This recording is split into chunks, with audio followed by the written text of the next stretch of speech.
G'day. So I want to share my experience. First time I'm ever doing varnish, and so prepping is the most important part of all. It goes with anything. So, and me being more inclined to sand a panel and respray a car panel, I'm trying to apply my knowledge, I guess, to timber. And getting the varnish off this old tabletop wasn't too bad. Like, it's taken me the best part of a week, about 2 hours a day, sanding on this, and it's not right yet. And even though I'm using the orbital sander occasionally on this, I stopped using it on here because I've got all these little orbital sander marks in here everywhere. And I'm using an 80 grit paper for the first initial part, but I've changed now to a 120, trying to get it down more fine, and then I'll go to lighter paper again to get that even more fine. But no matter how much I sand with the 120, and I'm using this guy here, just going backwards and forth, I can't get those little swirly bits out. So I'm hoping that when it's finally varnished, that they kind of like hard to see or don't exist at all. Some parts I can't get out of. See, I don't know if you can see that, but there's all these little really orbital sander marks. It's just insane. Like, just sanding and sanding and sanding, and I don't know how deep they go, but it's incredible. So yeah, just that 80 grit that I was using first, and then I'm at the 120. But this timber I got from Bunnings to fill the center of the table. I'll explain that part a little bit later. That's the original stain there from Bunnings. It clumps up, and this is supposed to be non-clumping sandpaper, but I guess that applies to timber only, not varnish. But it keeps on clumping up my sandpaper trying to get this off. So I've spent probably about an hour sanding this part. Still got more to go. But what I'm doing to try and recover that is I'm just going like that. Obviously I hold the other board, just kind of doing that to reclaim the sandpaper so I can keep going with it like this.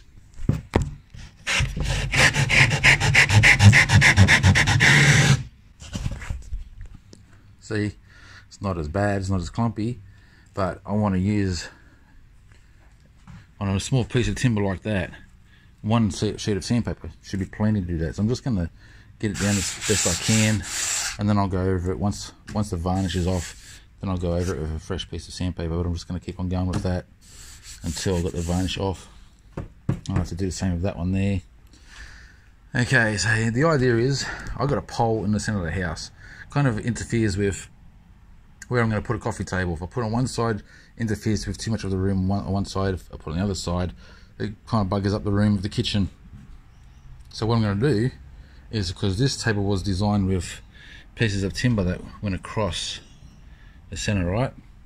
So I've taken all that out, turned this into an opening table so I can go around the pole. And actually that was my mother was having a joke, and she said what you need is a table that can go around the pole, so kind of sit where you want the table to be. And I was like, well, actually I have a table I can do that with. So that's what this project is. And this is no small project. I thought I was going to knock it over in a day. When I watch videos online, you know, 15-minute video, and they say they knock it over in a couple of hours. I've been on this for a week. It's not as simple as what you see online, and I don't even know how I'm going to varnish yet. I'm just gonna wing it with my own knowledge of working on cars, because what they say now, it's all mixed up. Some say don't thin down the tint and apply it by brush.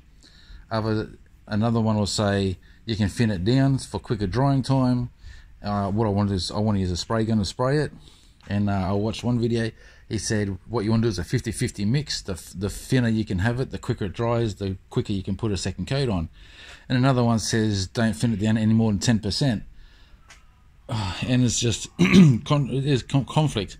Another one says just put the lacquer on, make it really like generous so it's all wet, leave it for 10 minutes, and with a cotton cloth wipe it all off, the excess, and then that's it. One person said, that person in particular I was just talking about, said you only need to do one coat if you do that. where another person will say you got to do 2 or 3 coats. Some will say you got to sand in between. I'm like, there's so much conflicting information on YouTube about how to do this. I've come to the conclusion I'm going to wing it. I'm just going to go with my own knowledge. I'm going to sand it the best I can for prepping. I'm going to get the spray gun, and I'm just going to, you know, do my best with it, and we'll see what the end result is. So this is, you know, I'm total rookie at this. I'm not a fan of timber. I normally do measure 10 times, cut once, and it's wrong. That's my experience with timber. Hate it. So with a bit of luck, it's going to turn out nice, and it's going to, well, it will do what I want it to do. I just hope that my job end result is a nice result. Okay, it's starting to come along. I think it's a lighter shade to the table. Should be okay though. I'm like, it's going to serve its purpose anyway. But I was just thinking, before you go thinking it's the type of oilable sander that I was using, this old girl here, to be fair income with you, I tried with this orbital sander, that orbital sander, and this one. Pretty much the same results out of them all, but the less damage was from the old girl. These ones here are the ones that were leaving all these little marks. And when I noticed that, I switched over to the old school, and it not as noticeable. Like, it does leave some marks, or maybe I was just going over marks that were already made, and when I was going over the top of this one, I was thinking this one was making it. I'm not really too sure, but I was using these ones, first of all the battery one, and then when I swapped over, because I had to go from, the battery went flat, so I had to swap over to the power one, and I was already most of the table sanded before I noticed that all those little marks. I wasn't really paying much attention. I was just focusing on getting the varnish off. And so I started working with this girl here, and I don't know, the old one always seems to come through for me. But anyway, so I've been doing this by hand, and it's not looking too bad now. So a bit more work to go yet. So that's all roughed up there. That actually looks, because it's rough, it looks very similar to the colour there, where this one here is pretty smooth. It looks lighter. Just could be the trick of the eyes, I don't know. That definitely looks different on the camera. We'll see how it goes anyway. So that's how we're looking so far, and you can see the idea there of the boards in the middle, so the pole's going to come through there. But if I want, I can just slide that along, and the pole will be in the center of the table instead, which will probably be what happens, because then it gives you plenty of room for dining. But however, it sits in the table best, so I can just make it like that, whatever. So I'm ready for varnishing now. So I've gone 80 grit, 120 grit, 240 grit, and 360 grit, sanding over the whole table. I don't think I need to go any further than that. Just needs to wipe down and varnish. I prefer to spray, but we'll see what happens. Okay, so I've given it a wipe of terps, and you can see there's imperfections in certain places. But I mean, like, how far do I sand down before I'm happy with it? You know, I could be, like, I've already been at it, say 14 hours, two hours a day. That's enough for me. So it is going to be a dinner table. It is going to be used. There's going to be stuff on it, kids at it, and so forth. So it's probably going to get more damage, more than likely. I didn't sand the sides with all that much sanding. That got the 80 grit sand on it, sanding on the sides only. I didn't see the point in making the sides extra smooth. So that's pretty much it. Ready for varnishing.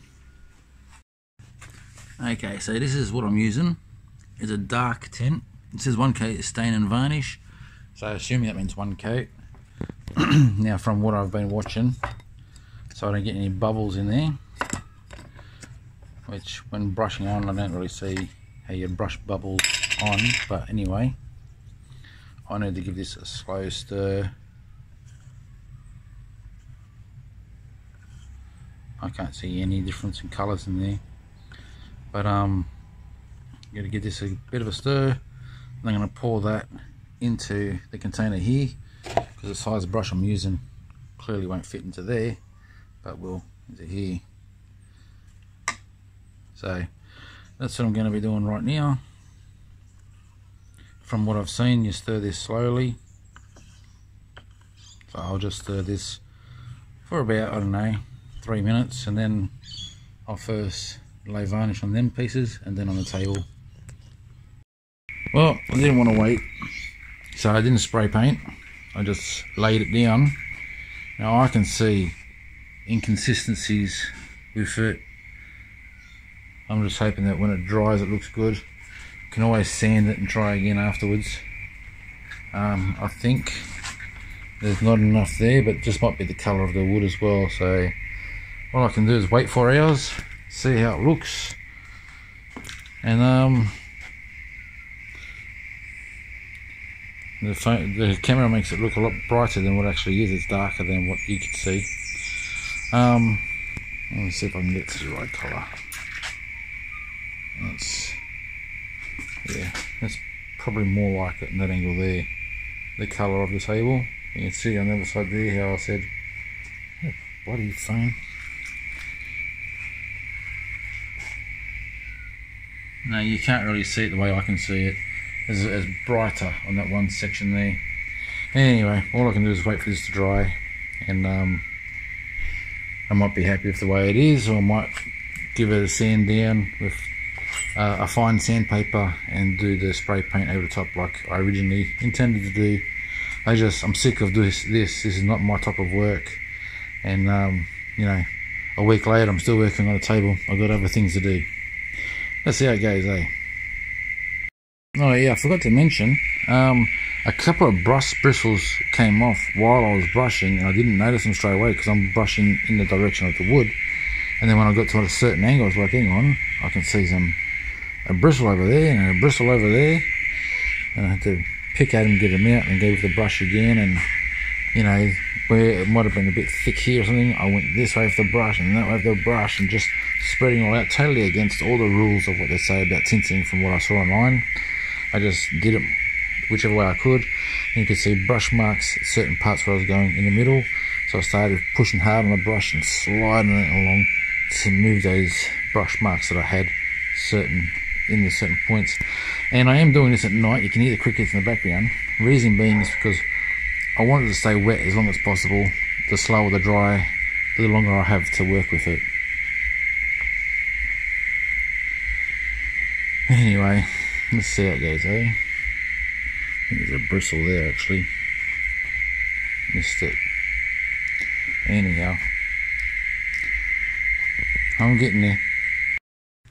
And there you go. So that's a table around the pole that's in the house. So you can actually put the table in here. So if you had to move the table further over, then it's coming over onto the grass, to the carpet there. And if it goes the other way, then it's too far between the pole and the wall there, and takes away the access to the fridge. So really had to think that up, and that's why I made the hole. I know some people are probably going to think it was a crazy idea, but for me, it's practical. So if I had to redo this, then I will redo it, but my kids are only young at the moment, so you know, I'm happy with the way it is. But to redo it, I will sand it down again to the timber, because the varnish clogs up the sandpaper, so you can bring it back down to the timber again.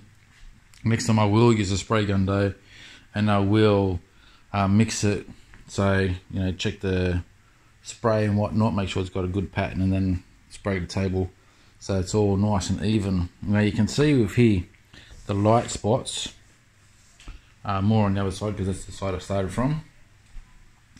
I couldn't avoid this. Every single time, that's a brush where the brush hits, and the brush hits, and the brush hits, the brush hits. I couldn't avoid that. No matter how many times I went over it and come back to here and come back over, the brush would pull the varnish along with it, and that was the result. So the only way I'm going to get a nice even coat is with a spray gun. I don't know how people do it with a paintbrush, seriously. And there's no way I'm going to sand this and give it a second coat when I know with old varnish it clogs up the sandpaper and as the sandpaper says, it's non-clogging, but it's still, the sandpaper gets clogged up with old varnish. I can imagine how clogged up it would get if I tried to sand that now with fresh varnish. That'd just be nuts. So, I don't know. I'd like a bit of feedback, you know, give us your opinion. What would you have done? I'm happy with what the result is, but it's not perfect. It's acceptable. You know, I'm just sharing with you what I did and, you know, lessons I learned. Now, till next time. Cheers, guys.